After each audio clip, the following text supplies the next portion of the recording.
worked in all the food industries, Nigeria, US.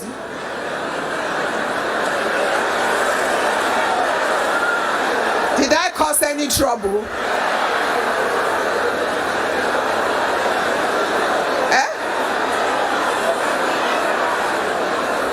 How's the older people that raised up their hand and all that?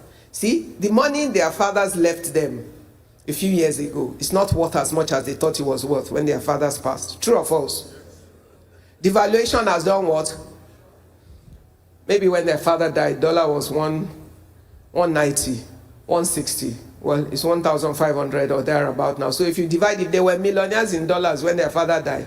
They're barely thousandaires now. Conversion. That tells you just how worthless it can become. The houses that look like palaces when they were young, all of a sudden it's like boys' quarters in your generation. True or false? So that tells you just how, they're ephemeral. They're here today, you don't know where they are tomorrow. They're not as valuable as you might think. They can be, but time and seasons. As I was coming here, when we got just before the end of the Third Mainland Bridge, there's that area where they just pulled down all the houses that were built there. Does anybody remember? Are you sure some children were not already planning on the inheritance of those houses? Because their parents already built those houses and all that. But then government gets up and says it's illegal. The land belongs to government. And they came and destroyed everything. End of your inheritance. If that's what you were waiting for. It happens all the time. Houses get burnt. Things happen. Sometimes you think your father has money. I was chairman of a bank. You'll be shocked how many people are in debt that are living large. Until they die, their families don't know what they really have. Very true. Please, trust me. There are many names. I go to functions sometimes, I sit there, I watch people, I all smile. Like this one. Empty posing. It's true. Their children, their wives think they're acting big. The day that guy drops dead, they're in trouble. Because they're going to come for everything. But your real inheritance, and those things can be your inheritance. And the Bible says the blessings of the Lord, they make it rich, they add no sorrow. So when those things are gifts that come through God, through righteousness, in itself, if it's God's plan that that's how you will be blessed, He will preserve it in a way. So I didn't come to curse your inheritance. I'm just establishing a point. However, there are other kinds of inheritances that cannot be taken away from you. Remember, this is your month and you're focused on the family. Character. You're wondering, how is character and inheritance? The character of your father and your mother and the ways of their lives and your character and the way you live now, you are writing the book of the inheritance of your children. Why? They're going to walk into places that the way you are or the way you were will speak for or speak against your children. You get them an inheritance by your behavior, by your legacy, by your kindness or your wickedness, by your empathy or your love, by showing up for people, by being an honest man that can be trusted, by being a businessman that people don't need to write all the contracts in the world and sign before they can do business with you. You are writing an inheritance for your children. Because one day, what happened to Mephibosheth? I'm sorry? Benefited from what? The relationship between who? Did he earn it? What was his inheritance there? Goodness, loyalty, relationship. But he benefited generations after, even though as a crippled guy that was in the back end of somewhere, how was he ever going to get there? But inheritance of the way his father was sought him out, and he benefited from it in more ways than any money that he could have thought, because everything plus more was restored to him, and he became a guest at the king's table forever. for the fathers and the mothers in the house, or those as waiting to be. So you can understand, it's not when you get married that you start building it. You're already building it. The legacy that you build, the inheritance that you want to give your children, you are writing the book of it now. You are living it. And you're a living inheritance because all of it is based on your acts of life. So when you look to your left and you look to your right, when you consider someone that you think is not as fancifully dressed as you, and you look them up and down and you think they are nothing just because you think you are someone today, remember, you do not control tomorrow. The guy that is nobody today, that you are not kind to by your actions, by your words, by your show of love, you don't know what he will be tomorrow. And you don't know where your children will get to tomorrow. That will speak for you or speak against you. Righteousness. You know, in this land, there are many people that we know that are supposedly big men or big women that supposedly have plenty wealth. But when things turn around and we see the flip side of them, how many of you would like to be the children of some of them? I'm trying not to name names so I don't get your church in trouble, because they will say I preached it here. But I'm sure you remember some, right? Just think of one person that used to be celebrated, and now you know the truth about who they are. Because why? Their unrighteousness became revealed. And on account of that, you would be ashamed to say you know them. But they have children. They have wives. That life has become their inheritance. Except, if you know, some girls are lucky if they are girls, because they will marry and change name. Sorry, guys. The girls sometimes can get away from it, because they will marry, they will change name, they will just be careful about telling you who their father is. But guess what? People always find out. Liability or asset. Your life, your reputation, liability or asset. Because whichever one it is, it's an inheritance you will leave for your children. They're going to be explaining or trying to prove that they're not like you. So the energy to come from under is more difficult, while someone that is even at zero. So you see, some of you think, my father is nobody, my mother is nobody. You better be thankful. Why? If they leave you at ground zero, they leave you a chance to build your own reputation. You're not fighting to make up for the bad reputation you inherited. If they are at ground zero, you can move forward. If you have the right inheritance of righteousness and of character, of reputation, it can leapfrog you forward. Because a good name, they say, is what? It's better than silver and gold. It can open doors for you. It can lift you from the back end of nowhere as a cripple and get you to the altar. I always say I'm grateful for my very simple father. That's true. I come from a middle-class family like most of you. My father was a professional, went to school in England, to food technologies, worked in all the food industries, Nigeria, US.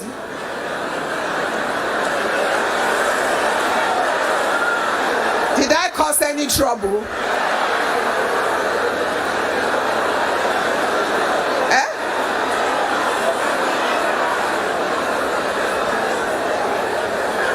Okay, now I'm lost.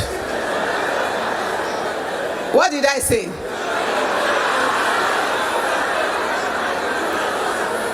Middle class. Me? I said my parents were. Oh, so in your church, we don't say middle class. So what are they? Because I'm lost, totally lost.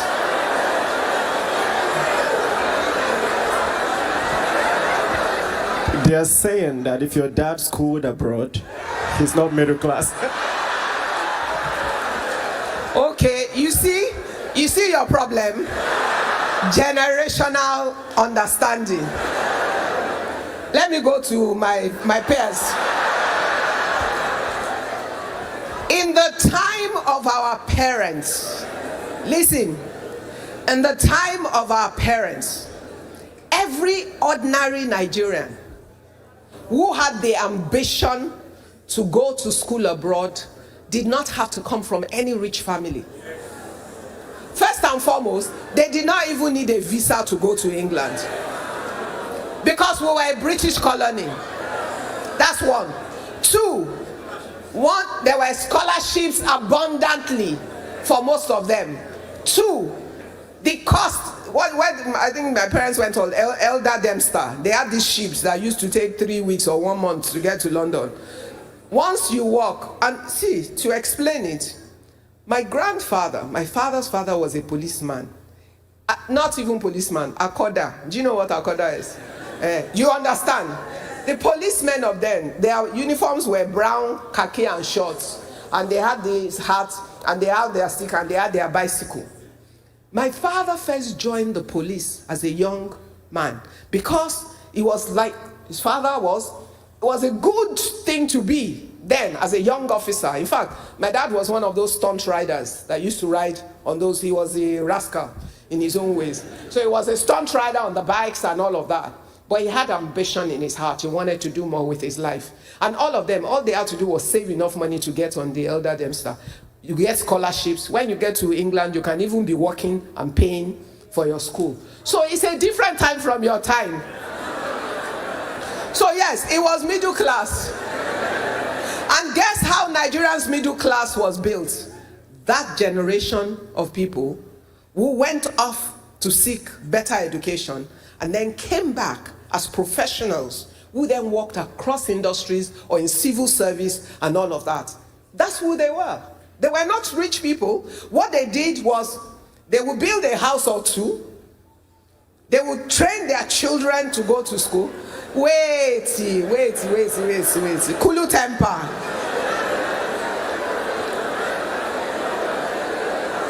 You see the problem of Nigeria? Just wait. What you must learn is how to function in your own season. The context of each season is different. What is important is how do you, in your own time, this time, live above your generation or leap above your generation by understanding the context of your own season and working above it. What parents like mine, who then, even though they came from, I don't know, were they even middle class at that point, but they could be ambitious. And many of them that went to school abroad were from ordinary families. My father grew up in Ibadan, lived in Ibadan. When he was in the police force, in fact, as he used to show us, that he used to live in the barracks at Obalende. Then it was a decent barracks. It was not the barracks that they now destroy. But they were policemen. But he knew he could do more with his life and decided he wanted to go abroad. And you will save your money, your salary, to make yourself be able to go. And you work with the time. If they say all of you can go to school abroad in London now without visa, how many of you will still be here? See your wahala now. Okay, let's finish the story. My time is going. My father was a middle class man. For his time and his season, he was. And so he gave us a good education. You see, my father went to school abroad, but we went to school in Nigeria. Why? Nigerian universities were as good as universities abroad then. I went to Ife. Yes. Yeah. Great Ife. I went to Ife. Another of my sisters went to Ife. One of my sisters went to Benin. One went to Jos. My brother went to Ibadan. We all went to school in Nigeria. We went for postgraduate abroad when we could afford to pay for our postgraduate. Sound familiar now?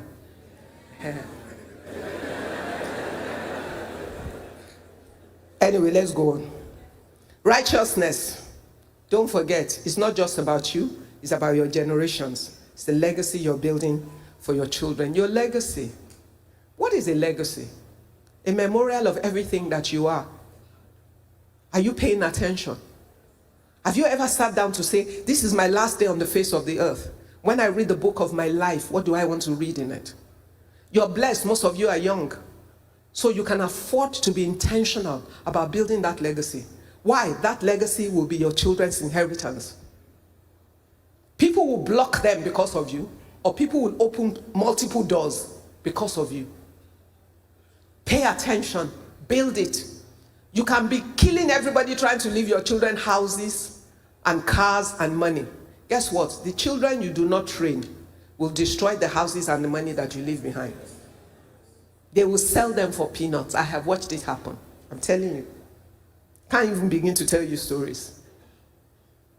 But if you do not invest in building the right legacy of righteousness, raise up your children in the way that they should go. When they grow up, they will not do what?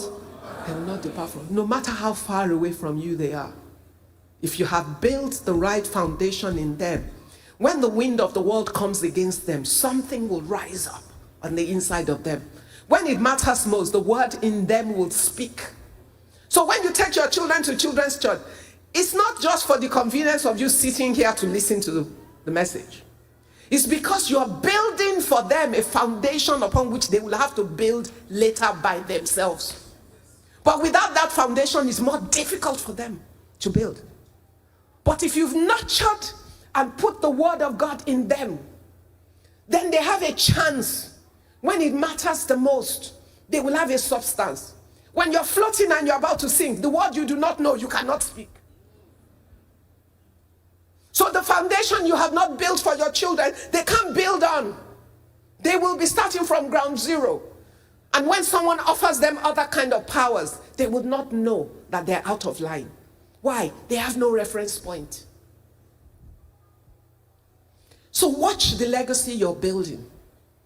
Don't make the legacy of your life accidental, because you will subject your children to accidents. Be intentional about your legacy. I make choices intentionally. It's so convenient to do the wrong thing in this country. With the places I sit, very easy. Because you know what? You can get so much by just complying. Do you know the cost of not complying? I make hard choices every day. I pay a price that people ask, are you mad? But I'm mad enough to know it's the right price for me to pay. I'm mad enough to follow God no matter the cost. I'm mad enough to know that when it's over, it's me and God. It's one woman and her God accounting for her life. I'm mad enough to know that when I'm gone, my life will speak for against my children. And I want them every day. I used to say to my children when they were young and we were arguing, you are insisting on something. I said, Mommy, why do you like to make things difficult for us? I said to them one day, I said, you know, at a stage in your life, you will come and thank me for all those things you think I made your life difficult by making you do. And so love is not indulgence. Love is not indulgence. Love is not accommodating the wrong things. You cannot accommodate in your friends, in your siblings, in your relationships, in even those that work for you. You cannot accommodate in your children. You can't. Your pastor will be failing if he sees you do the wrong thing and just to keep you in church, he doesn't call you out. God chastises those that he what? So how can it be wrong to correct? As parents, we get carried away. I don't want my children to suffer as I did. Really? They will suffer times 10 if you don't give them the right foundation. I'm the wicked witch in our house. I'm happy to be. My husband loves his children too much. So, you know, they like to say, and you know daddy will be like, it's okay. That's why. Opposites attract.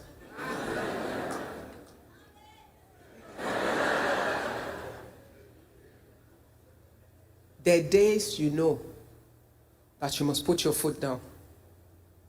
There are things you know. If you truly love people, you must be willing to be the enemy for a season. Because they will come back to thank you. You cannot build homes and raise children without establishing the love God's way. And if God chastises those that he loves, how are you not chastising the ones that you love? If you are a wife, that because you're afraid your husband will leave you, you can't tell him the truth. You have failed as a wife. That's the truth. Yes, you can correct in love, which means you must know how to deliver the message. The how is important. But the truth you must tell. Most men that do wrong things have wives that enable them. Let's be honest. Because they benefit from the fruits of sin, they enable them. If you sleep beside a man every day and he's doing the wrong thing and you do not have the courage to call him out, you will both sink in the ship together. A good name, we already spoke about. Understand, the goodness of your name is the goodness of your character every day. It's what you do. It's simply your everyday journey. It's a daily walk of life, a daily book of life. The trail that you leave morning, afternoon, and night. You can't greet people. What? Are you God? You are waiting for everybody to greet you. That's what? You know, I like to shock people. I like to shock people. I like when, if I enter a lift, this is one thing I do, especially when I'm abroad. If I enter a lift, I know Igbo people, they can act like this. I like to look for trouble. So if I enter a lift and you're in it, I'm saying good morning. And you don't answer, I say, I said good morning. No, I'm serious. And they'll say, so, I'm sorry, good morning. I'm like, fine, how are you today? Fine, thank you. End of story. Let me tell you one funny story. So when my husband and we got married and we used to live in one house on Bode Thomas Street in Surulere, yes. And we had this Baba landlord and Baba landlady. I don't wish them on you. They're both dead now, thank God. They're old now, they died at an old age. But the reality was, we were a young couple. My husband already rented the place when we met. In fact, we met because he wanted to come and order furniture for that apartment from me. That's why instead of buying furniture, the guy found the girl. Let's continue. So I got paid to furnish the apartment I was going to live in. Okay. Anyhow, I don't think I realized that the Baba landlord and the Baba landlady, they had a daughter that I think was, they had already identified my husband as a good catch. Just wait. So, you know, my husband walked on the island, she walked on the island, and they said, you can be giving her a ride every morning. So they were riding every morning until this silly girl showed up, you know, and then, so I was the enemy from the beginning. They actually made my life miserable. Even before we got married, they were just terrible and mean. Like, how can a young girl like this own a furniture factory? I even thought it was her father's own. Where did she find the money? This is them saying to my husband's sister that they should tell their mother to go and investigate me. Where did a young girl? See, they did not understand the hand of God when it's upon your life. Anyway, that was one of those 1 million stories I could tell you about them. But one day, I was lamenting to my friend's mom that, you know, when I greet them, sometimes they won't answer. She said, and that's your problem. I said, yes. Now, how can I be greeting elderly people and they won't answer me? She said, alone. I said, mommy, how do you do that? She said, oh, well, you say, good morning, ma. Yes, ma. Thank you, ma. What about ma?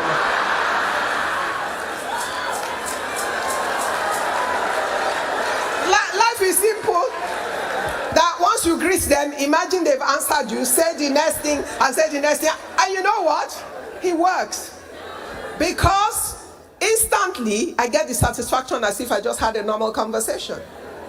I have used that thing as a weapon throughout my journey from that moment. Whether in a boardroom, I can deal with anybody. Why? Because I realize that you cannot offend me except I choose to be offended. And it's about how you manage that. So instead of 1 or 2 other younger brides in the house that abused and insulted them, I never did. Because what would be my testimony as a young Christian married girl who will insult her father's age mate. That cannot happen. And I was conscious of that. So all I'm saying to you is be intentional about your actions. Know that everything you do every day has a cost. A cost to you and a cost to your generations. Build it in your act of love. Remember, for every alternative action, you have another alternative. You must control the choices. Don't let, they say who pays the piper dictates the tune. Guess what? You only choose to play to the tune. Always ensure that you're not someone who responds to others' action. You're someone who initiates your action by choice. They're two different things. If all you are doing is responding to what other people do, they're your boss and your master. But no matter what they do, if you learn to pace yourself, to allow the emotion of the moment to pass, you will decide what will be your action, not that you're just responding to their action. And therefore, you will control how you build your own legacy every day by choice. Why? Your legacy is your children's inheritance, and it's your life. You will benefit from it, or it will work against you. Now, true love chastises. True love encourages. True love nurtures. True love leads the way.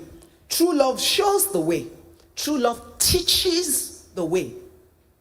Now, when you think about the fact that you're a nurturer, you're an encourager, you're leading the way, you're showing the way, you will be conscious of your own action. Why? Children learn more from what they see than what you say. No matter what you say to a child, if he sees the opposite, he will never believe you. Because what you do is a bigger microphone than what you say. So you must understand that in dealing with people, even with your friends. Let your example be the reason that men and women are drawn to you to seek for your wisdom. And then you will share the wisdom that comes from God. Why? Because your life already speaks. Look, okay, I preach because I have to walk into churches sometimes and preach. But guess what? Our biggest sermon is with our lives.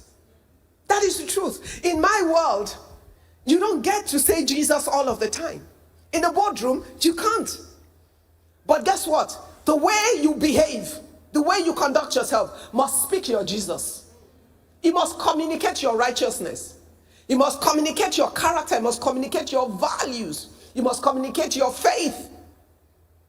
So your faith is not just your spoken faith. I'm a Christian, so cheap. Live being a Christian. Pay the price of being the Christian. Let the man and the woman who needs help look for you because they have seen Christ in you. And remember, the life you're living becomes the inheritance not just for your children, for your children's children. Remember Timothy, 3 generations.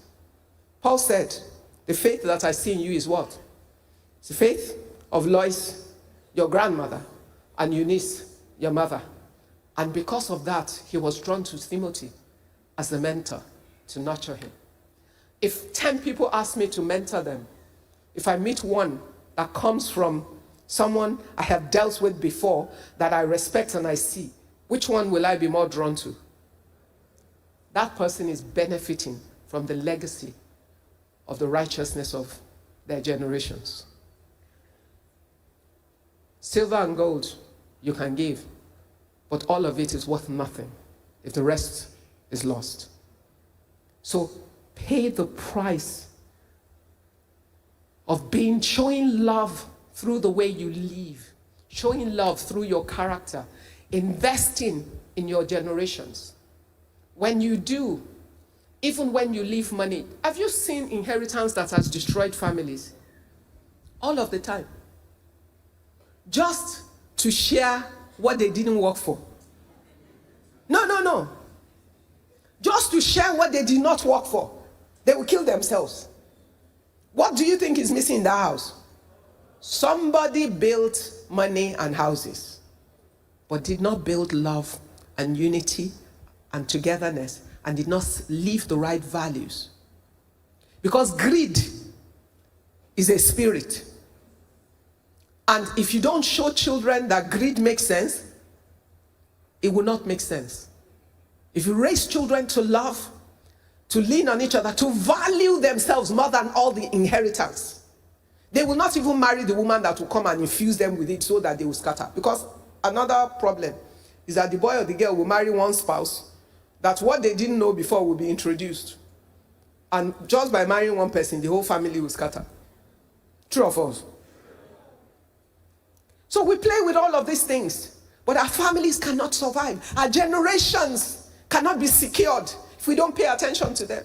Everybody's working so hard to build. I left 10 houses for my children. I want to leave 10 houses for my children. But I also want to leave them just enough to fulfill the word of God that says the righteous man will do what? Leave an inheritance for their children. I do not want to leave too much that they lose their dream, their vision, and their own ambition. I do not want to leave for my children what will take away from them the ability to express their own gifts in their generation. So pay attention, because you might be concerned, I don't want my children to suffer like me. What do you know that is God's agenda in the journey of their own life?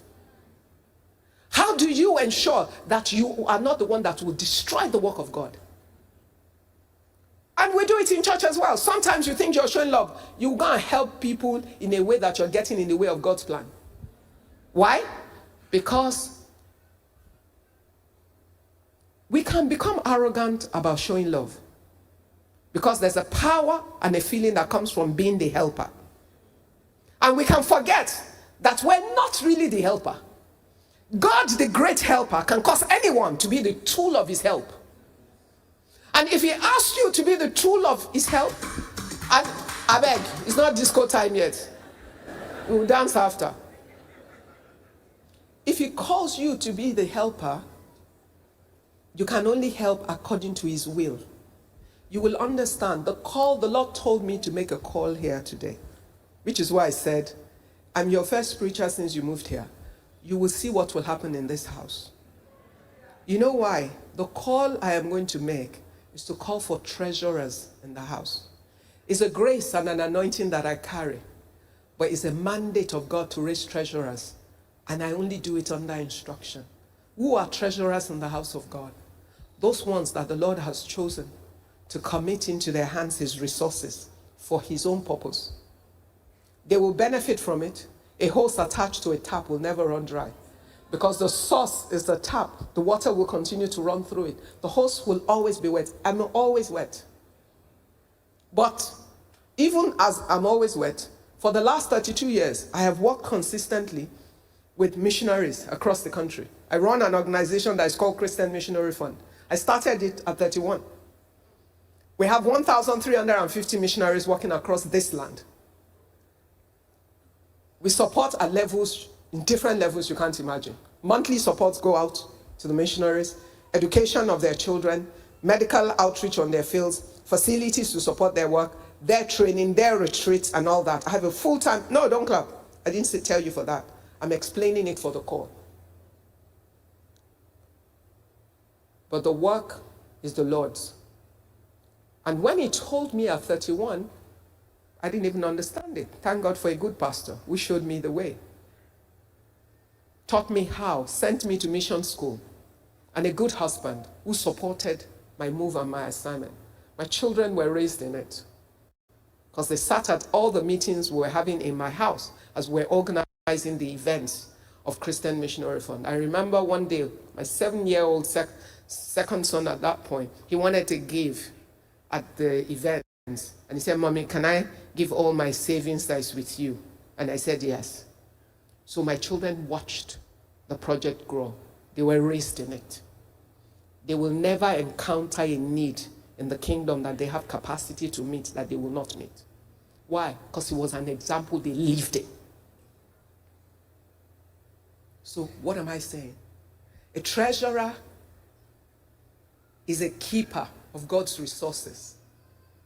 And as you prove yourself to be true, the Lord will commit more into your hands. You will benefit from it, but you will also have understanding that it's not yours. When God calls for it, you will know. Now, when you don't own something, you don't give it anyhow. When there's a call on it, you will go to the source and ask him, is this something you want me to do? So even in your love of giving, you must be discerning and you must be a follower of God's instructions. Otherwise, sometimes you give amiss and you get in the way of God and what He's doing. So wisdom is required. A friend loves at all times and a brother is born for adversity. But even though we're friends that love at all times, and we can become even deeper in moments of trouble, even then, we must be people of the presence of God that will receive guidance and instruction from God. Because sometimes the devil will set you up and you put your hands to things that you shouldn't. So, love that builds. We can love, but our love must be productive in line with the purpose of God. It must be productive in line with the agenda of God. 1 Corinthians 13, 4-7 says, love is patient, love is kind. It does not envy. It does not boast, it is proud. It does not dishonor others. It is not self-seeking. It is not easily angered. It keeps no record of wrong. Love does not delight in evil, but rejoices with the truth. It always protects, always trusts, always hopes, always perseveres. Sometimes people around you will leap miles ahead of you. It's okay. If you're a man or woman who understands God, you will know that the seasons of our lives are different. Yours are mine. Some will run very fast, but they will slow down in the middle and pace out to the end. Some start slow, but they speed up much later, and they can run till the end. As it pleases the Lord, He ordains our lives. I know there were times, I was a smart kid through primary school, secondary school. Got the most outstanding student of the year at Methodist Girls High School. Went to university, and somehow it was a struggle. And I'm like, why? I'm a smart kid. In fact, at a point, I told my father I wanted to leave school. He managed to keep me there. I finished. Thought I wanted to be a chartered accountant. Went to serve in Akintola Williams, which is now Deloitte, but found out I hated it. I left even though they offered me permanent employment. But then I thought I'll still work in a bank. Then I went to work in a furniture company just to kill time. Well, I lasted 3.5 months only there. I left and went to start my own furniture manufacturing business. I was 25 going on 26 because I thought I don't like their values. And I could do what they do with the right set of values. At that point, I didn't even know Jesus, but I was raised with some values in my house. And those values were enough, even though I was a Muslim girl at that point. But God knew His plans for my life. And at the point that He knew that beyond my just being raised right and having a sense of wanting to do right, I would need more than that to survive what I needed to do. And so He took me in. 4 months to my wedding, I became a Christian. I didn't marry because I was looking for a husband or I was looking for money. No. I got married on my 28th birthday. I already had a manufacturing factory and 28 men working for me. By all standards for that time, I was a successful young girl going somewhere. So there was no pressure. But I got married, then continued my journey with the Lord, and He empowered me. My pastors were great men, man and woman. Pastor Taiwo and Bimo Odukoya. They showed us how to live by this word. Completely, nothing added. And that set my foot and grounded me, helped me. I raised my children in the middle of that. Pastor Bimbo used to run Marriage Women's Fellowship. It was easy to learn how to be successful as a wife. And Pastor Taiwo believed in the gifts of women. And he invested so much in making sure we didn't doubt for 1 minute that we could change the world. And we ran with that. So when the environment that is created for you allows you, and you have understanding, you will also fight to make sure the environment continues to work. So it was clear to me I could win on all fronts. That I could be everything God made me to be, because my father raised us to be that. And that I could be successful as a wife in my home and invest in my children and still serve the Lord on multiple fronts. I know that must be the desire in the heart of your pastor. That's why he will set up sessions like this. Because you're a church of a lot of young people. But guess what?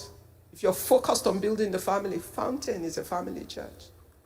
Building the family and building the nation. That's what we're focused on. That's our pastor's mandate. So if you're in a place like this, you better take advantage of it. Raise your home, build it according to the pattern of the word.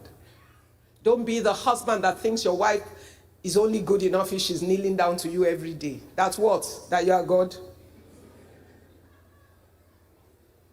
No. The Bible says he who finds a wife does what? And does what? And obtains favor. If your wife is miserable and unhappy, when you pray, the Lord will not hear you.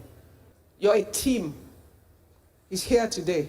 I asked after his wife. She's gone to preach in Yaba. He didn't think I don't want her to stand on the pulpit and take charge. Like some people do. There's some men of God that are like that. True or false? God doesn't make mistakes. He doesn't waste resources. Women are, look, I came back from Bahrain on Thursday. Is an Arab nation. 44 point something percent of their women are in their workforce. Yes, they intentionally set out to ensure they're a small country. They don't have a lot of people. And they knew that their women will be assets. They invested in ensuring that their women were equipped, prepared, and able. In fact, they have one university that is Royal University for Women. Which means if you say men and women cannot mix together somewhere, there's a school where they can still go to train and get an education. The women are the most cosmopolitan in the Middle East, very enlightened and exposed. Why? Because they have intentionality behind it. If you're a man leading a home, your wife is an asset. Everything she carries is to make sure that between both of you, your home stands as an institution of righteousness. And you know, when one hand is weak, the other is up. When one is down, the other is up. You will always be able to lift each other up. Sometimes businesses go wrong. Sometimes you lose jobs. Sometimes things are not working. Imagine if the two of you are running together. As in the best of both of you is fully manifested. You will raise children that are balanced for all times. I cannot imagine the sons of mine thinking that they will marry a woman that they will lock inside. Which door? Imagine if you're both running your race. Imagine your double network. The day you're looking for something or someone, maybe you don't know. Maybe your wife says, hey, actually I met that guy at one meeting somewhere. The blessings of the Lord, they make you rich. If your wife is a blessing, she will make you rich. If your husband is a blessing, he will make you rich. You must learn to understand. You know, my guests that I was talking about, they asked me one question yesterday. One of them said, how are Nigerian women able to run at the highest level and still be the wives they are in your cultural context? I said, look, you live in your context. In 2026 today, the Nigerian woman still knows she's subject to the culture of her people. And therefore, in her home, the head of the home is who? So does the Bible say. So if you recognize that God's wisdom is prevalent over your life, then you know that God knows what he's doing. And therefore, it's a protection for the woman and the order of the house. There isn't a ship without a captain. But it is not to enslave any woman, nor should any woman allow herself to be enslaved. Nor does any wise man who understands that the gift in his wife is to bless their household and him keep her down. Because in your day of trouble, the value of help you will get from your wife is the value of help you have allowed her to mature to be able to deliver. So you can self-sabotage. Please don't. I've been married for 35 years. This is my 36th year of marriage. I'm married to a good man. I can say that a million times. I'm married to a good man. And a man who, the woman he married, as much as she seemed like she was going somewhere, she's a far cry from the woman she is now. And yet, he had the capacity to arise into the man who could accommodate my vision and my ambition and continuously support me. And we have a home that remains. It takes two. That is my last word to you. It would take two, the woman and the man. Thanks for watching and also taking time to engage with our previous content. I saw your comments and I will respond to it immediately. Meanwhile, feel free to also share your thoughts or experiences in the comments below. Please don't forget to share this video with someone. We have a unique package for you on the first link in the description of this video. If you found value in today's discussion, don't forget to like, share, and subscribe to Kingdom Wealth Channel for more empowering content that helps build wealth in a godly way. We believe that every subscriber is not just a number, but a valued member of our growing community. If you're not subscribed to Kingdom Wealth Channel, you might not see us again, so hit the subscribe button now. But if you are a member of Kingdom Wealth Channel, congratulations, you are growing every day.